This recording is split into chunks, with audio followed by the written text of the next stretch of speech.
Welcome back to the Slice Tennis Podcast. Shout out to all the new viewers that are here coming from the Pavvy G fan base, maybe. Shout out to the old viewers that also came back, the diehard Slice fans.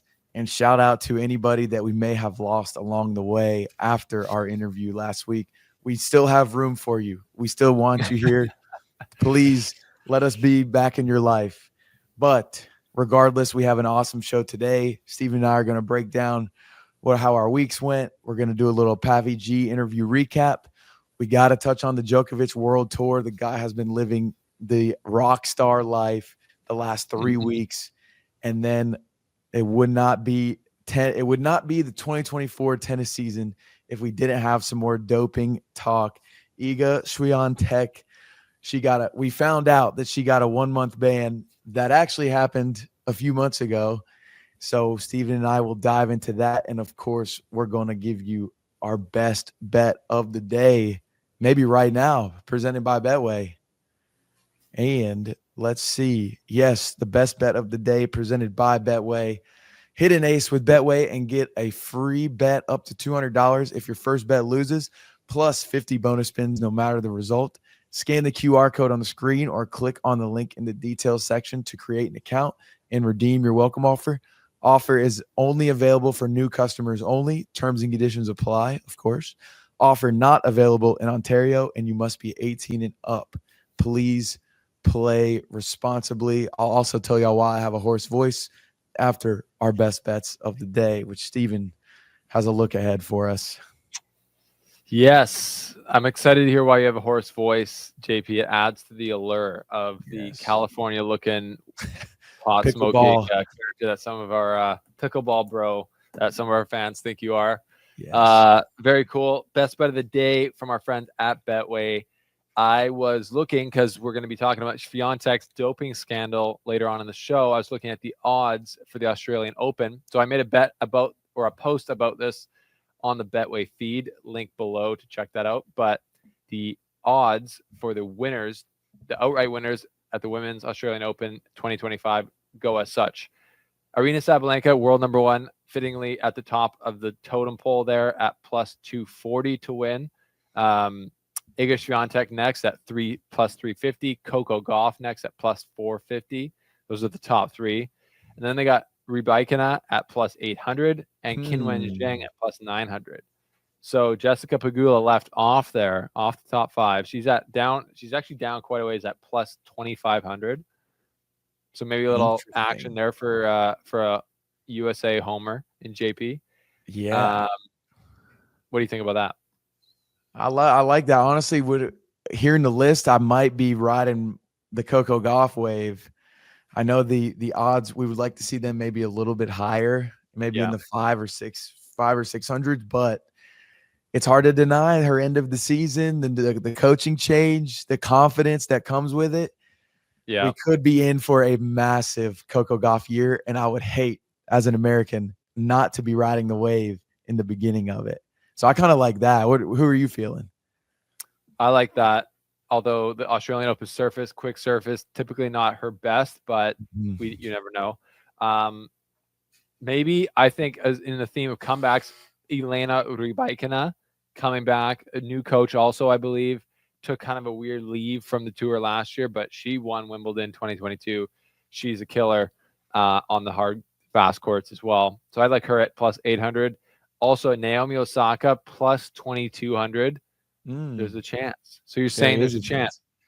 Patrick Mouratoglou, the coach, can he do it again with her? She's already won 4 majors. So this is and that's her probably ideal surface is the Australian Open.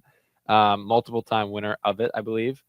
And so 2,200, that's nice. Turn $1 into 23, $100 into 2,300. You know what I'm saying? Okay, so to the year.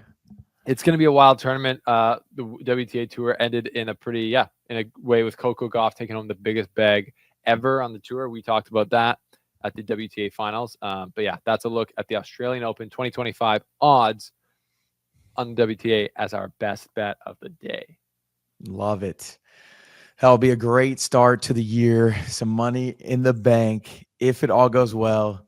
But before we look too far ahead, Steven, you were doing you were doing the one activity that I've been pegged as that I would do, even though I've actually never truly been surfing, which pains me because I think I would be so addicted to it if I did it. But what went on in your week this past week? Yes, that is funny because you definitely seem like a surfer guy. But yeah, I was on a little bit of vacation, weekend away. I live on Vancouver Island in the city of Victoria, if you didn't, to dox myself. So about 4 hours north and on the west side of the island is like this town called Tofino. And favorite holiday destination of Canadian Prime Minister Justin Trudeau. Typically when he's supposed to be at other events, he'll just fly there and kind of surf and hang out. Who's better surfer, you or him? Oh, me for sure. Yeah, for sure. But I'd love to challenge him. My family, my wife's family, and us, we all stayed at this house on the beach there, so it was a very cool spot. I kind of had a connection to be able to get it because it's actually pretty cheap in the off season, very reasonable. And yeah, you're literally looking from the house directly out to the Pacific Ocean, setting sun, next stop Japan. Like, very cool. Wow. And I surfed a few times, hung out with my son, my wife, and watched actually 2 Oilers games while I was up there. It's just, there's nothing, I don't know. To me, I love getting it. It's a very cozy, like all wooden house. Like everything on the inside was wooden. Actually had like a tree that's like kind of through the middle of the house, but it's not actually alive, but it's like the entire like stump of a tree up That's 2 awesome. floors through the middle of the house.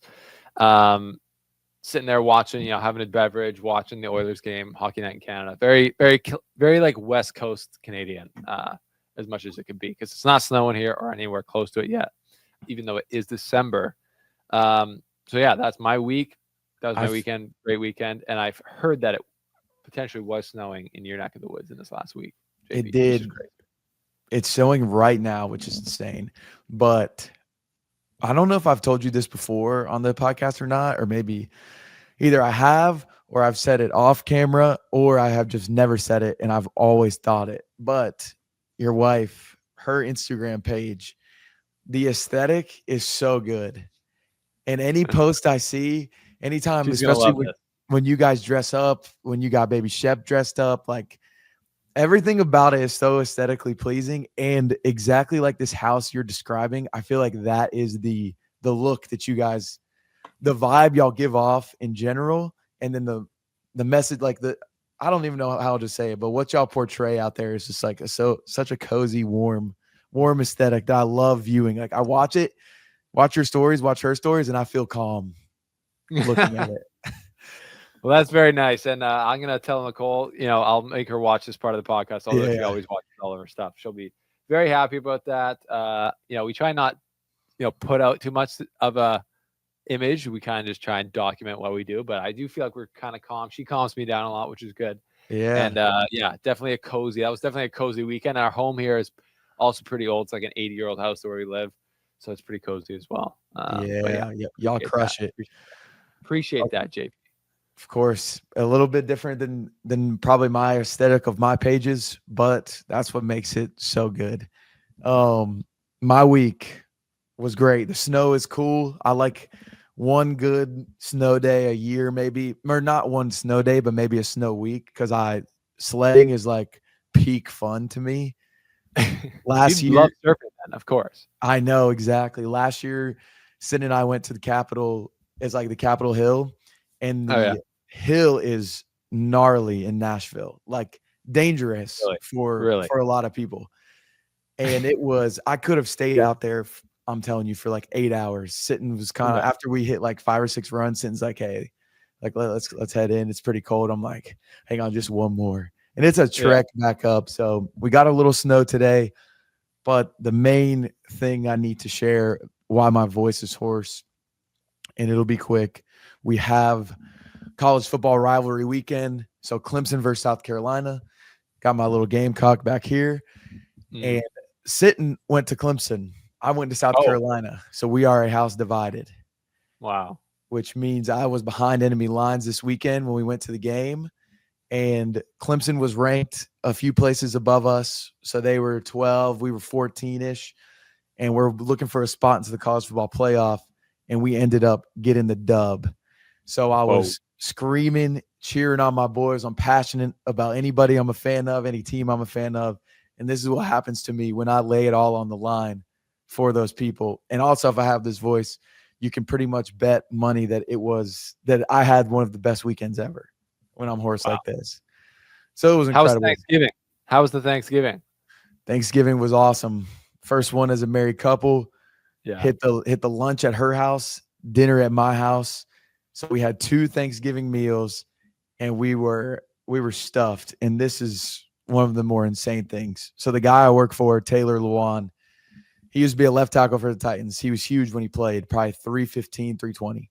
Now he's slimmed down to like 265. And at his house, they had a most buttered turkey competition. So when they go to his house, they weigh in. So he probably had like 20 guests there. Mm-hmm. Whoever gains the most weight over the course of the day wins whatever the prize was. Taylor weighed in at 245. He did a weight cut going into it. He weighed out in one day. He weighed out at 266. 20 pounds. That is not right. How? It's crazy, man. I don't know. It's so hard. Of beers. No beers, though. Really? He doesn't even drink. So it's just straight food. He said he had 6 bagels before 10 a.m. Yeah. Just hammering carbs. But are you eating could you do an eating competition? No. Well, people make fun of me. I'm 160. So I'm light. Fast metabolism though. Super fast. Yeah. And my issue when we've had the baby now, a lot of people gain weight because they stop, exercising. I was probably closer to 170 working out before. And now my muscles start withering. I just atrophy away and I'm dissolving to nothing. Yeah. So I can't eat that much either. Well, I can eat one meal. I can't go crazy though. So no. If you were to do an eating competition, what food would you choose? What would you have the best chance at? I think probably pizza, thin crust pizza or burgers. I love a burger. We got burgers for dinner tonight. I see you. You chefed them up? No, Nicole, it's buy one, get one free on Uber Eats, I think. So we're hitting that up. Uber Eats, hit us up. No free ads, but hit us up. Yeah, let's go. No, that's fun. But that was my week. I would probably choose wings. I think I can smack wings. Sorry, yeah. What type of wings would you get? If I'm trying to go for volume, probably buffalo, and then I would like to mix. Really? If I could, I mean, not a super spicy buffalo, but I like a little bit of heat. And then probably once I hit wing 30, I would probably switch up my sauce. And I don't know what I would go to though. Just go salt and pepper. Just go dry. No, I wouldn't be able to go dry. I need that sauce. Man, I haven't had wings in a minute. Things are so expensive where I live. I don't know what it's like. Wings are it's like an entree. It's $25 to get wings. 10 wings. Dude, the wing industry they're playing us all.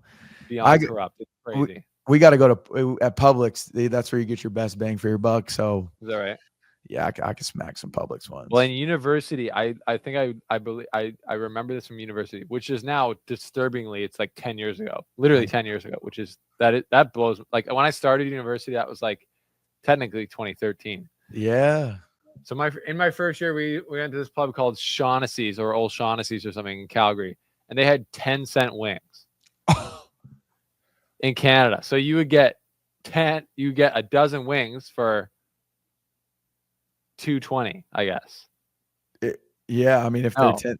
Wait, $1.20. $1.20, yeah. Or maybe it's 25-cent wings. I'm about to study abroad in Canada. It was not even 99 cents. It was way lower. Because they think they'll get beers and stuff, which is a funny thing because I went to a Christian university, so none of us were allowed to drink. So we'd get a Coke. You had to get a beverage. That was the thing. So we'd get a pop. So our total bill would be $5. Dude, I miss it, man. That was the best thing. Oh, it was insane. So you could get 30 and it was it would work with the college budget. The business did go out of business. I heard after, which makes sense, I guess, with that type of pricing. But anyways, wings are great. So I love it, dude. Anyways, amen. God bless for food. God bless for Thanksgiving, family, and new friends. And new friends. Is that right, JP? Is Pavvy G a new friend of the show or not? Man, I know people feel how they feel about him, but when I left the interview, personally, I was like, one, this guy is really entertaining. Yeah. 2, he's very studied and rehearsed in his delivery on these messages. He is like a classic conspiracy theorist, which I love. Like, I love conspiracy theory documentaries because if you break down almost anything, you can make whatever storyline say whatever you want it to say, and it'll make Oh, sense for sure. no matter Yeah. what you do. And he did a great job at that. And I loved how he would like compare different things. How eventually it got to BlackRock was like Nike of Yannick Sinner and all these things. I'm like, this is peak. This is peak podcast right now. Yeah. So overall, I kind of loved it. What was your personal thoughts? And then we can get into the fan reactions that we saw. Yeah. Well, when I decided to bring him on, I think beforehand there was a time like when I was like, I hate this guy sucks. He's like literally the worst ever. And I want to bring him on the podcast and just like rip him apart.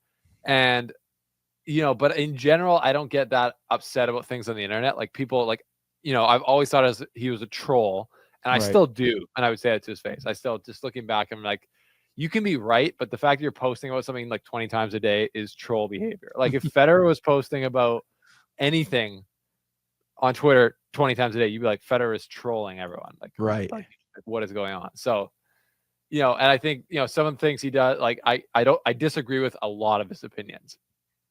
But at the end of the day, talking to him face to face, I was like, oh yeah, this is just a guy who's very intense, seems to have time on his hands, and he explained why. He works for himself, and is actually very articulate in the things he believes. A lot of them aren't true, and like some of the things he's literally like some of our fans were like fact checking the things that he said very coherently and confidently. So that's the funny, like you said, that's the crazy thing about a conspiracy theorist is like you can be completely wrong, but it sounds wrong, but it sounds very good. Or they pose a question that you can't deny, but it doesn't mean they're right. You know what I mean? Like they're like, well, you're like, yeah. I'm like, Federer's like smashes his racket way less. He's like, how do you know? I'm like, well, we've all just watched tennis, and I think that was actually one of my best parts of the debate. Is like, we all know this, but and then I love that part where you're like, the receipts are crazy, and we all just like we're going back and like, oh, it was this match in 2008. I was this so guy. amazed. I'm just like, yo, Well, these dudes know their stuff. They're going at it, and I just get to sit here and watch and laugh every now and then. And it was peak. And we need like somehow or another, we got to do. If we ever go to Europe, we got to do a live broadcast with them and have you two just go at it. I think it would do numbers. if we did like live YouTube show with commentators and we're just like reading out people's comments like unfiltered, that would be pretty great. It'd be like people would be like, telling him to go jump off a bridge because people do hate him. And so the reason people hate him is because he's trollish, he's doesn't stop and but he called himself an activist. And I get that if you're like, his one part about like, people seem to like move like the media. The mainstream media seems to move on fairly quickly from these stories, which is the kind of the norm with everything if you think about it. But so he's like, no, we need to keep on center. And so like I don't really know what to call that. Like, yeah, I understand that the story is dubious. Like I will admit that, it does seem pretty crazy, and he's pointing all these things out, but he doesn't have all the facts straight. Like what he said, I'm pretty, I haven't looked this up because I don't even like getting too into these doping things, but he'll say things on Twitter that, Gil Gross, who's another YouTuber, like called him out on. He's like, you want to back that claim up on the internet? And he like couldn't. He just kind of like threw it in his face. Yeah. So there's moments like that where he's just like, he's what's it called? What did I say? What's the name he called himself? Activist. And he's activist. He's activating about a topic that he's not maybe fully. It's not like just out of the goodness of his own heart. It's like his opinion. He seems to have like a thread of ideologies that goes through a number of things. Like you're like, oh, he's a Trump supporter. Oh, he's all these other things that all kind of line up with that. Not that there's anything wrong with being a Trump supporter, but in my opinion, and then he's he's like, it just seems to be, he's okay. Which side of the issue is he on? Whatever side he takes, he's very hardcore on that. He's like I'm pro Zverev, anti-Sinner. Now I'm anti-Swiatek. Now I'm pro Djokovic. And, it's just very like, so whatever. He's got a very big Twitter personality. That's why I wanted to have him on the show because, he gets people talking. And if you were unaware, the people who aren't watching the show anymore because they said they're unsubscribing or they're mad at us for bringing him on. If you're unaware, this is an entertainment business. Sports is an entertainment business. It actually doesn't really matter in the grand scheme of things. So yeah, I'm going to have somebody on that's controversial. And if they say really crazy, really crazy, hateful stuff, which I don't think he's actually said, then I would confront him about it on the show. And I confronted him about the disagreements we had. And I thought it went really well. Yeah, there's absolutely, to me, I don't know if you agree with this, JP, but there's no harm in hearing someone out. No, it's important. And especially the way some of these comments were charged underneath the video. I'm like, dude, this is how do you expect anything to get better or like a meeting of the minds to ever happen if you truly just live in this ultimatum lifestyle? And where Pavvy G could switch his tune, and this is where a lot of people like him in the political world and the sports world, like he's saying where he's making the mistake is he's attacking Sinner, when really he's not. From what when I'm listening to him, he's not mad at Sinner. He's mad at the people around him and the people in charge of it. But he knows if he talks about Sinner, that's where the clicks will come from. But It's like, man, you would probably be way more effective if you left the personally attacking Sinner out of it and just switched it to attack the ATP, attack some of these other names. So yeah, I see why he's doing it, but I do think you could still keep a big audience and go at like some other people. So what do you think about the people who are like disgusted by us having him on? It doesn't make sense because the question I want to ask these people of like, what is in the perfect world, what happens to Pavvy G? Do they want him gone? Do they want him to believe what they believe? Which I think that is probably what people want. In any argument, you're disagreeing because you want that person to believe what you believe. And the only way to convince somebody of that is to talk to them. Yeah. And so it's just when you take away the conversation, you take away any sort of solution. Yeah. And I was like, my goal there wasn't really to change what he thinks. Right. Although we did debate, I think the Federer Djokovic, why is Djokovic less popular? And I honestly think I probably made some good movement on, like, I don't think it's the media that makes Djokovic less popular. I think it's just the way that Djokovic acts, which I personally don't think is bad or disrespectful, but the majority of tennis fans do. Right. That was my whole point. I feel like he's like, his point there, no, it's just like a weak point, just saying, oh, it's the media. That's like, you can always just say that. Like, when there's someone who's controversial in the opinion, not in the public eye, they say, oh, it's the media portrayal of it. It's like, no, it's like, that's just the kind of like a bit of a cop out. He wasn't hearing your objectiveness to the situation, because as it was going on, I could feel some of his responses, and I'm just like, oh, Merritt, you're not listening to what Steven is saying. Like, he is not anti what Djokovic is doing. It's the mass people, and no matter what, that, like, it is fact that majority of people feel that way about Djokovic, and and they feel a different way about Federer, and there's nothing we can do about it. Well, the nuance to what you just said is that's kind of part of the reason that having, dialoguing with people you don't like or you disagree with is important, because I can say Djokovic is less popular than Federer because of these reasons. And then people go like, oh, you must hate Djokovic. Right. Well, I never said that. I just said, this is why he's less popular. And you assume that because it's like everything and politics plays into this. Everything has become, so you're on this side or you're on this side. There's no middle ground. You're either a Djokovic lover or a hater. You're either a Federer lover or a hater. And that's like the big three battle kind of has come to that. So honestly, like, obviously he's a Djokovic super fan. I would say I'm a Federer super fan.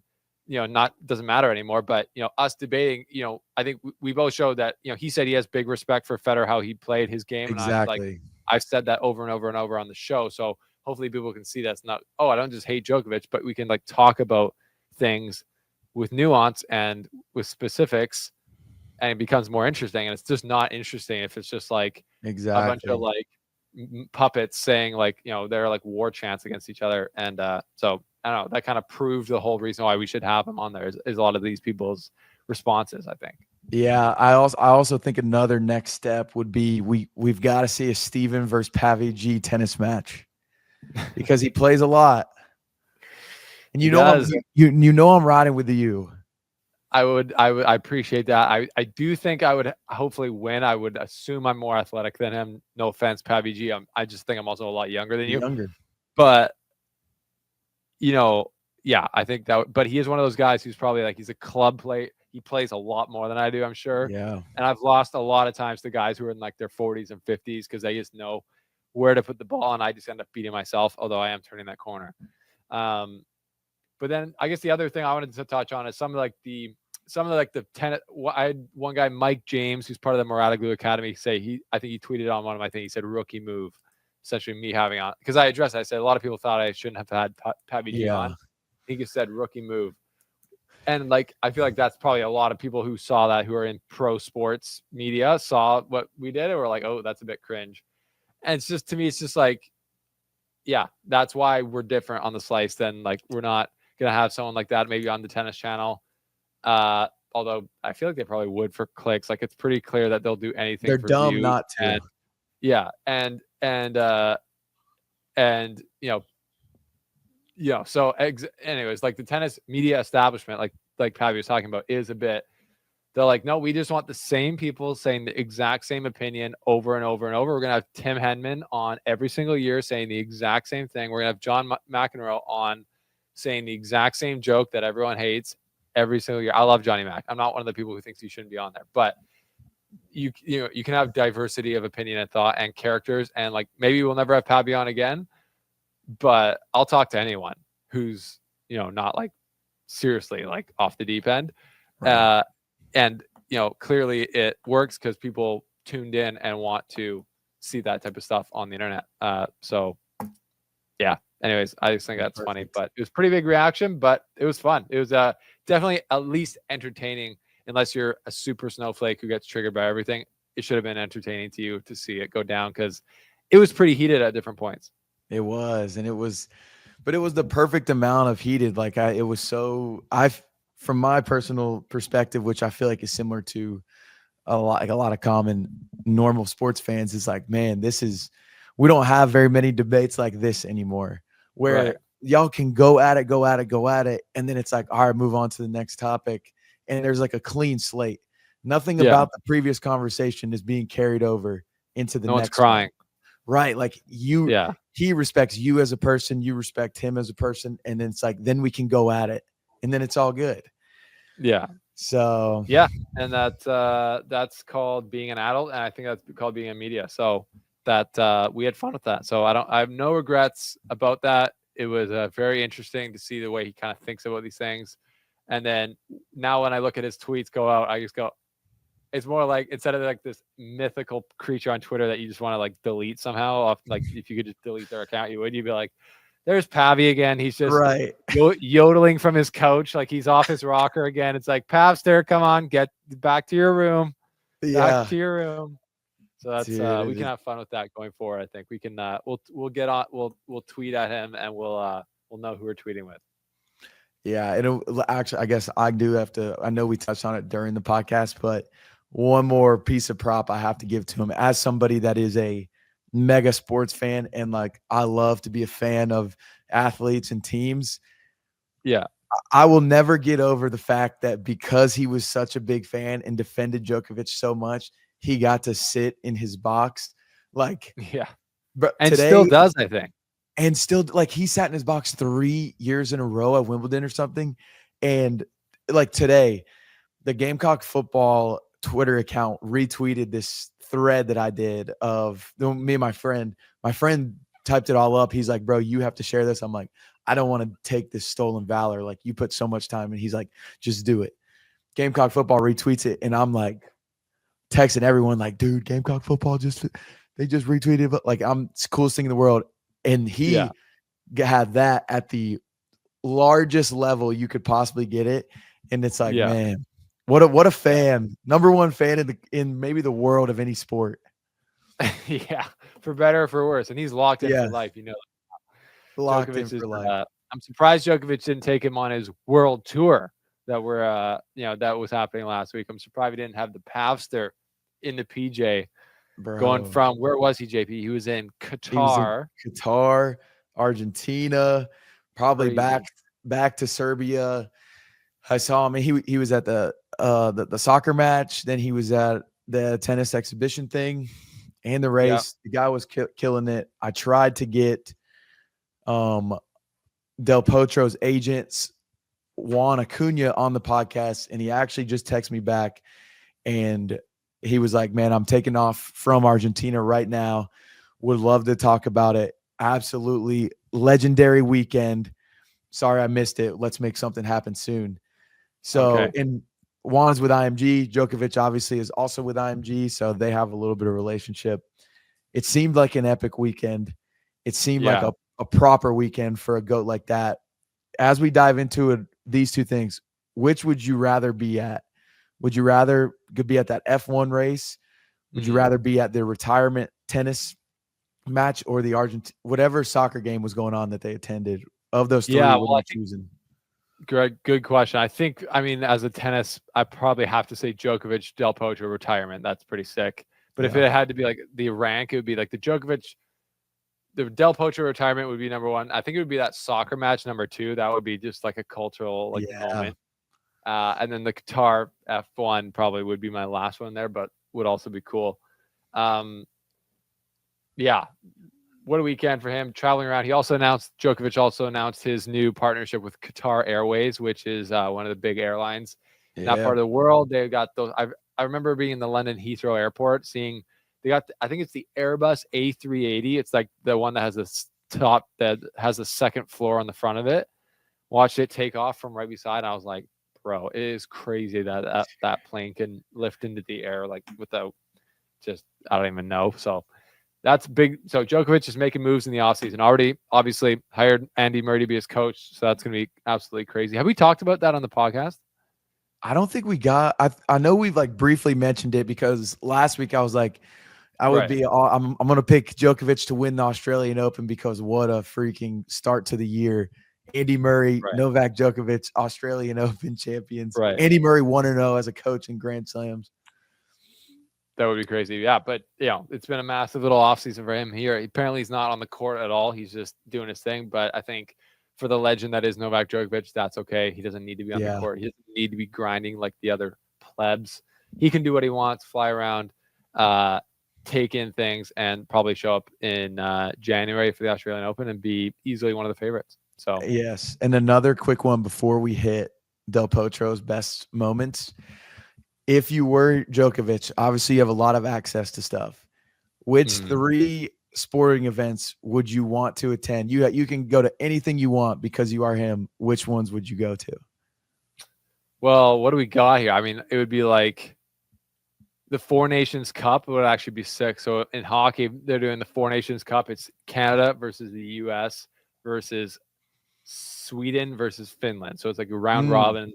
It's like the first ever time they've done. Well, maybe I don't know, first ever, but that's cool. It's like a new thing, and so it's going to be like Connor McDavid, all the best Canadian players versus all the best U.S. players. Yeah. So I'd love to go to that. I'd love to go to the Stanley Cup final.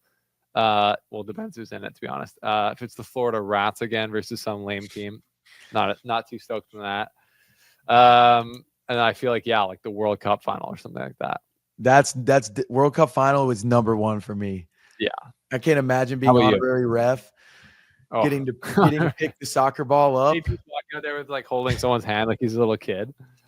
I know. I saw the photo of Djokovic like dapping up the kids when he was walking out. But I'd love to pick up the ball, walk it out to, where they line up the 11. Yeah. But I would choose World Cup number one. Number two, I would love to be, and this would just all depend on the year, but courtside at Game 7 of the NBA Finals. That would be so pristine. I think feet on like wood. Courtside in the NBA, like people can see you, like you're like in the shot, like it is elite. And then the last one, it's tough because being at Wimbledon would be one of my like top ones. But if I'm a tennis player that's getting access, obviously I'm not choosing Wimbledon. Right. Maybe like, probably a UFC fight. Whatever the best card is, being down there sitting next to whatever actor, getting the camera panned on you. It says JP Hovey, 4-time Olympic gold medalist, 20-time Grand Slam champion. Give him the little standing. That's, Oh, hey, what up? well, you know what that's like. That's the crazy thing. So From like a secondhand, like from a photobomb experience, I know what that's like. But that's pretty good. That's a lot closer than a lot of people. That's funny. Yeah, that's a good top three. That is a very good top three. and then I guess we So can go into Delpo's career highlights, some of yeah, his career highlights, some things that you appreciated about his run in tennis that was ended yeah. too soon. Well, I want to get into that, but before we get into that, like his to me, I didn't really know that this was happening. It was like an exhibition match, and I guess it would kind of turn into like a farewell match for Yeah. Delpo. I just thought it was like a little bit of like funny timing. Like, it was like Nadal just announced his retirement, and then Del Potro hasn't played a match on the ATP Tour since 2022, and he played one match. Yeah. His last full season was 2019. So you're like, there's a bit, to me, it's like a bit of random timing. It's like, is he not like he's like stealing the thunder of Nadal, but it's like this was kind of Nadal's year to retire, essentially. Yeah. Well, I guess and Murray. And then it's like maybe Delpo's like kind of Everyone else is doing it. Yeah, he's like, it's a what? We're doing retirement. It's okay. They're like, and he deserves his moment. He deserves as many moments as he wants. Because I think back in 2022, he was still trying to come back, so he hadn't like given up and hung it up. And I think obviously now he has, and that's where he kind of got his ceremony in his home country. So that was beautiful. And Djokovic going there to be with him to do that was very cool. I got to see Federer had a message that beamed in, and a bunch of other players did as well. But yeah, have you heard about any of the kind of Delpo seems to kind of had like a bit of an unfortunate time, obviously with his injuries, was been brutal, but he still played like a career. He was just injured a lot, Right. But he kind of had some like crazy off court things go down, like.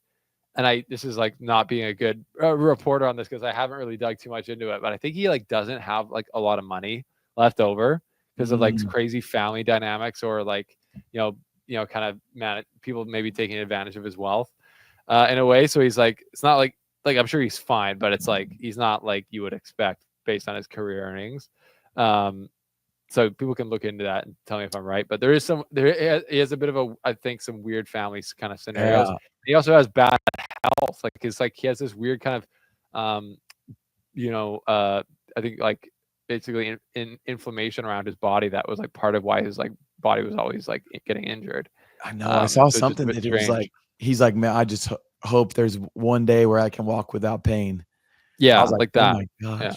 And then I got this article here. It says Del Potro reportedly bankrupt after losing $30 million because of his father. Yeah, so, that's what I'm talking about.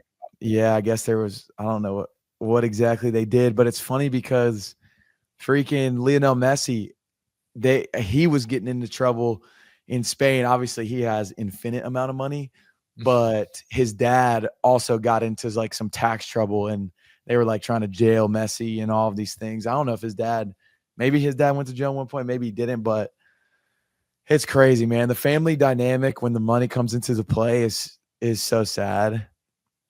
Yeah, definitely. And you're in Argentina, so you just like, I mean, obviously it's a legit country, but you're just like, you never know what's going on there and what the laws, how it's laid down. But we wish Delpo the best. We want, we're going to look at a few of his career highlights. And to me, he was just always a guy that was like so hard to beat when he was playing his best. He could take the racket out of your hand. He won the US Open. He was injured. He's kind of never maybe got to that level again, but then he kind of did though. He was in the US Open final again versus Djokovic, I believe in 2018. Wasn't able to win it, but he got to the final and lost. So he carved out a pretty good career. His career high ranking was in what year? If you had to guess. If I had to guess, I would have to guess 2009. Yeah, everyone would think that, but it was actually in 2018. What was it? His career high ranked was number 3 in the world. And I think it was pretty much just out after when he made the US Open final. There. So, that's because he had been playing, he had gotten his body together. I think he won Indian Wells that year. He actually beat Federer in the final of Indian Wells. And then, had just a good season, 2018, 2019, and then it was pretty much over. So definitely had a career marred with injuries, but some of his highs were very high. Do you have any highlights from Delpo's career that kind of stick out to you, JP? Yeah, I'm scrolling through this one right here, and this when he won his bronze medal at the 2012 Olympics, he played Federer in the semifinals, and it was a 4-hour, 26-minute long match that he ended up losing 3-6, 7-6, and then in the tiebreak 19-17, and then beats Djokovic for the bronze medal, which is, I mean, what a freaking run for him at the Olympics.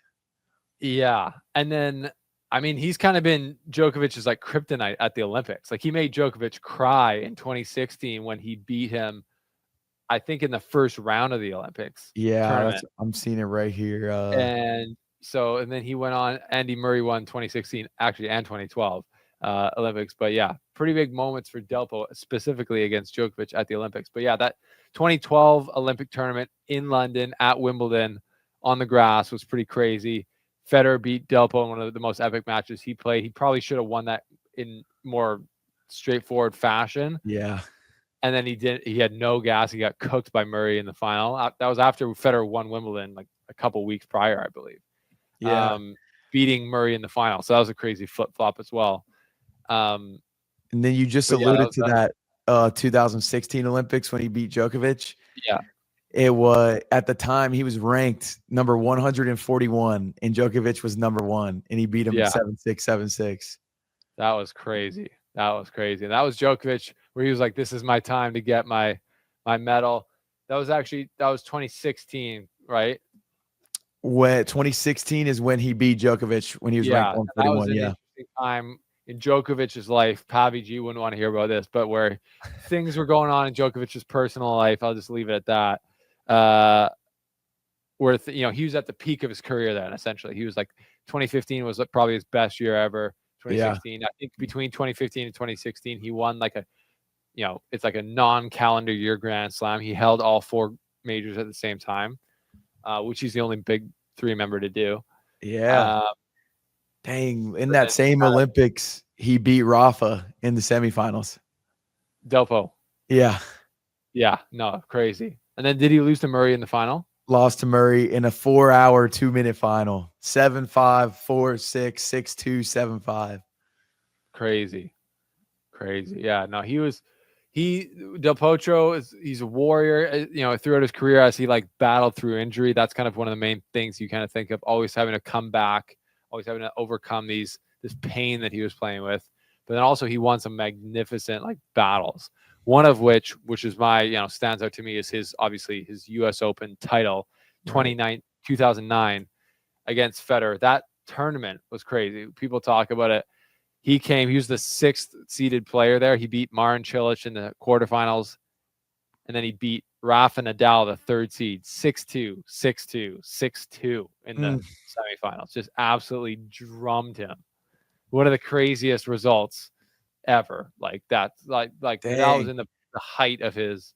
He was the first player to beat both Nadal and Federer at a major. Yeah, and he did it in the last 2 rounds. The first player. That's crazy. Beat Federer in a 5-hour match where he came back. Federer could have won that in 3 sets because it was 6-3 for Federer, and then it was 7-6 tiebreak win for Del Potro. So it could have gone down 2-love. And then Federer won the 3rd set 6-4. And it was again a tiebreaker in the 4th set. So Federer was close to winning that in that 4th set. And then Del Potro comes out, wins it 6-2. One of the most painful defeats of Federer's career. But, seeing Del Potro fall down on the ground after he wins, just a young guy from Argentina. He was like the sport's next star.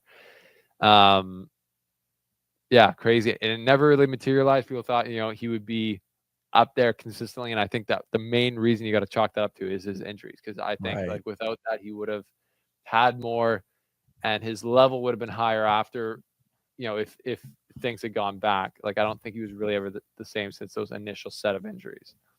Yeah. Shout out Delpo, man. Something that he could have probably used maybe during those injuries. He should have got on a little bit of juice, maybe a little bit of drugs. Because some people get caught, some people don't. Some people get caught later on. In the most recent, do you have anything more on Delpo? Or are we good to? Oh, that's a little illicit segue into this into our third story here, which is it's a greasy one.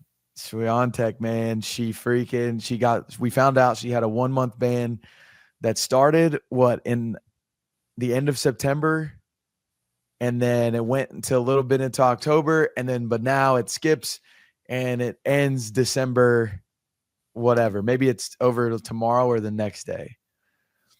Yeah, I'm very confused by it as well. There's lots of articles being written explaining all of this, but I think that we're talking about it from a high level. Yeah. It's crazy. It's like literally both number ones for the majority of 2024 tested positive for a banned substance and had suspensions or had, penalties given to them that were not revealed at the time. And that's the crazy part. And that is part of the process. Both of them obviously have huge teams to support them and they follow the process, but there's a lot of like anger and like confusion and like kind of angst in the tennis community right now about what is going on. Like, what is going on? Is the testing? Is there something wrong with the testing? Why are if Sinner and Swiatek are both innocent, which I would like to think they are. Yeah. What's going on with the testing? Like how is these things becoming contaminated? Why we haven't seen stuff like this, from these high profile of athletes for a while now, and what's going on in 2024. If I was a tennis player, like a pro tennis player, I'd be like super scared to get tested. Every time it was time to do your testing, I'd be like, well, what are they gonna find? Who have I touched? Who have I been in contact with? Right. I would be afraid to take any sort of supplement that's going to help me in my recovery, help my fitness. Like, because these guys take so many, pro athletes take so many different supplements, vitamins, whatever it is. And any one of those things at any moment can also change like one ingredient that they never get told about. And could be an ingredient that truly does not help them out at all. Yeah. And then they get popped for it. And it's so funny because I feel like the controversy could be just taken away so fast if there was transparency. And it's the same way in everything. If you're transparent, people are not going to feel betrayed. And if people don't feel betrayed, they're going to trust you. And right now, there's no trust from fans or players towards the ATP or the WTA and the drug testing committees. It's ridiculous. Yeah, well, and I think people are starting to doubt the cleanliness of the sport because they're like Pavvy G pointed out, a lot of people just kind of think like the casual fan who they see these headlines, world ATP number one test positive, WTA number one test positive. If you're not following tennis, you might just start to think of tennis like bicycle racing, where you're like, it's like a dirty sport where people play, and everyone does it. Everyone does it. Which is not true.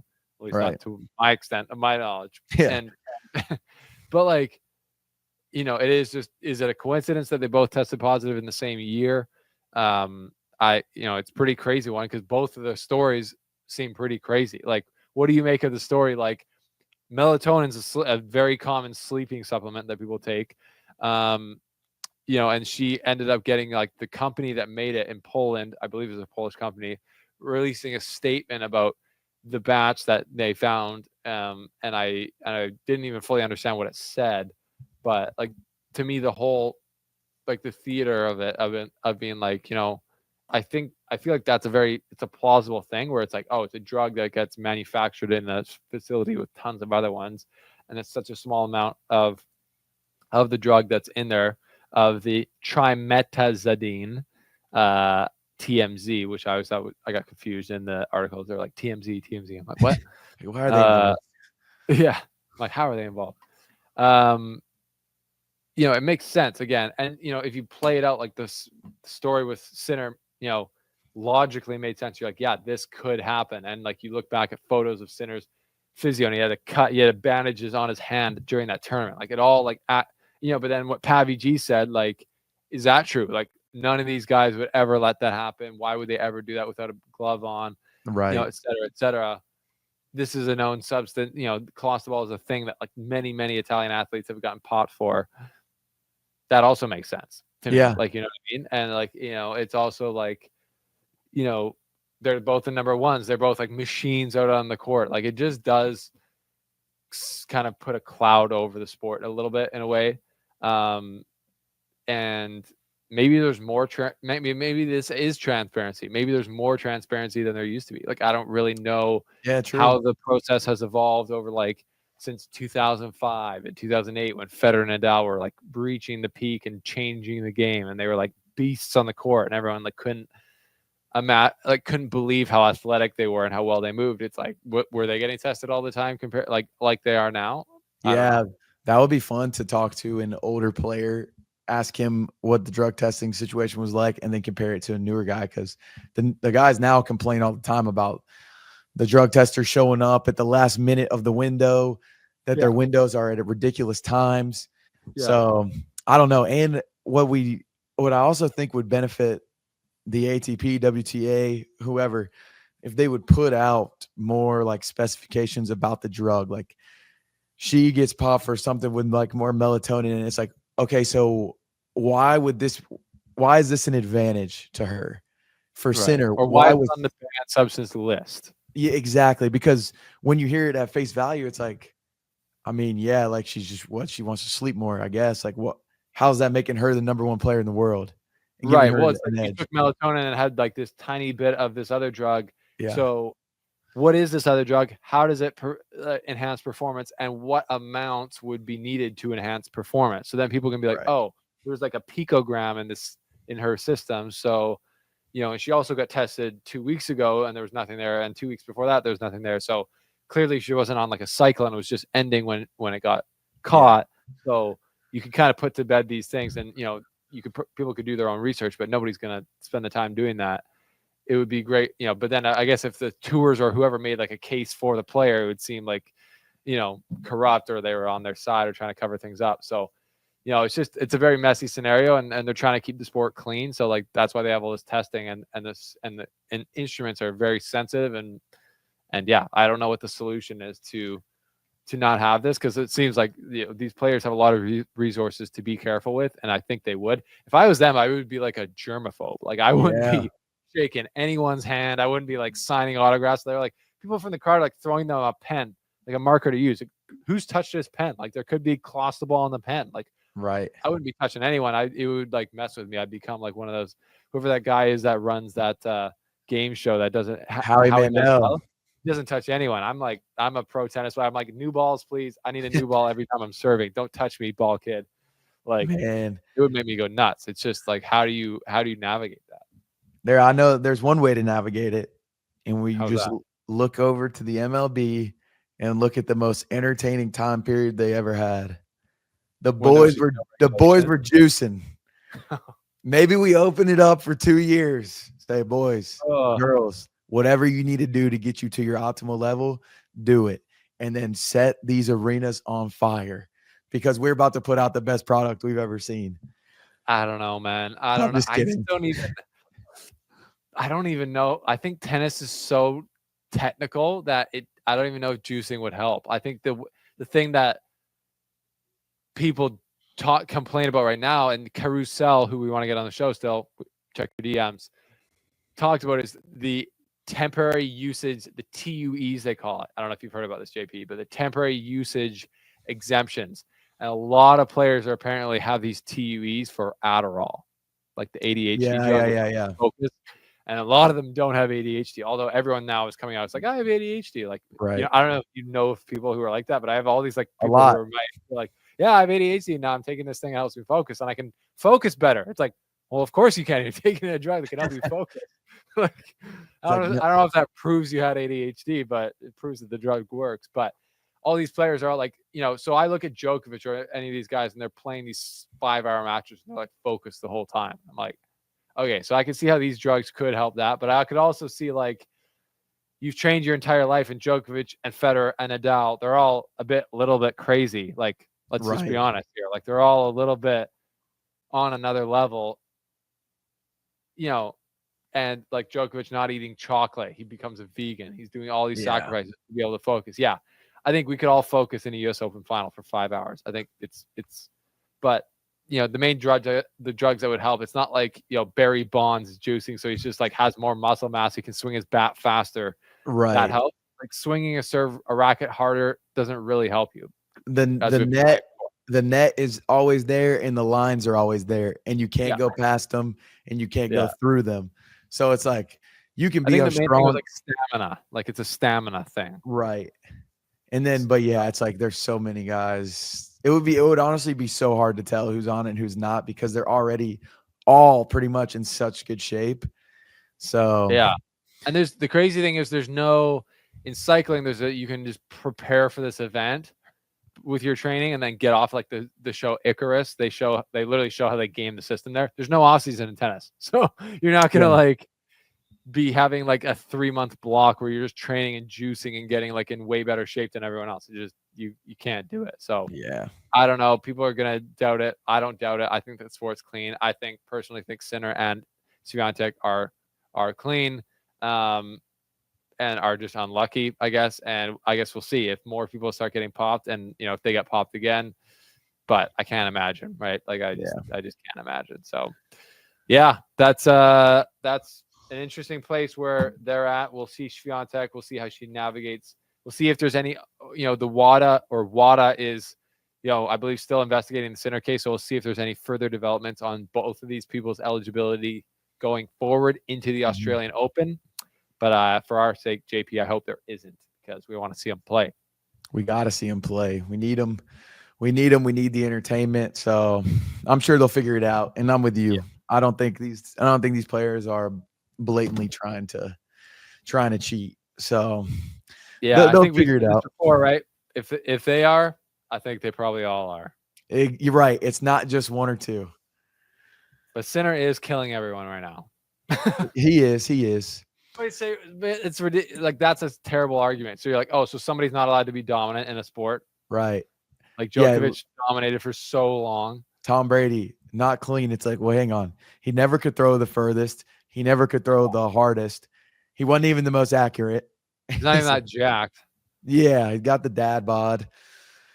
So whatever. Crazy, man. It's but then again, Lance Armstrong was never that jacked, and he was juiced to the tits. But they all were juiced. Yeah. And at least, and if you look at them, he had the best excuse to be juiced. I had cancer. Right. I'm like, he's got a temporary use of exemption for his whole lineup. All right. Oh man, how did he come back? He did all these things. He raised all this money for cancer, and then they turned him into a quick villain just for 2 years later. Oh my God. They canceled his ass hard. They were like, we don't care. He does sound like, is he not like a jerk though, just in general? Yeah. That is the overall sentiment of him. The funny thing is you can have cancer and be a jerk still. Right. Like doesn't turn you into like a saint just because you have cancer. Anyways, this podcast is in a weird spot right now. I feel like, you know what I mean? Maybe we'll get Lance on next week. We'll talk about Lance, have you on it. What's your problem? Ask about your cameo in Dodgeball, one of my favorite cameos ever. But yeah, man, I personally don't have anything else. You got anything else for us, for the people? No, me neither. Big news week, I think, for an off season. That's big news. We created some of it. Honestly, the Slice created a little bit of a stir in the tennis world with having Pavvy G on last week. Love to have it. Give you guys something to think about in the off season here. Hopefully all you very hurt people that we let this person talk, although he has his own platform on the internet, can recover and come back and watch a show because we're nice guys and we want to have you around, but we can't control you. But yeah, on that note, JP, I think that wraps it up for me. That's it, man. This has been The Slice. Thank you guys so much for watching. We're going to finish the year strong. We got to get to 20K somehow, some way. If we have a sudden jump in 400 subscribers and everybody's like, where did this come from? Do not look at me. I have no idea how to buy subscribers from maybe these other places. I promise it wasn't me, but I'm willing to do whatever it takes. So leave a comment, like the channel, tell your friend to subscribe to the channel. That's all we need for Christmas is a subscription from you and your best friend. If all the people that are going to watch this podcast just subscribe who haven't, we'd be there. It's crazy how people who watch the videos consistently actually subscribe. So we're calling on you. If you're still listening to this podcast 59 minutes and 32 seconds in, you should subscribe. Because we do love you. Yeah, we appreciate you. That's the Slice Tennis Podcast. We'll see you next time here on the show.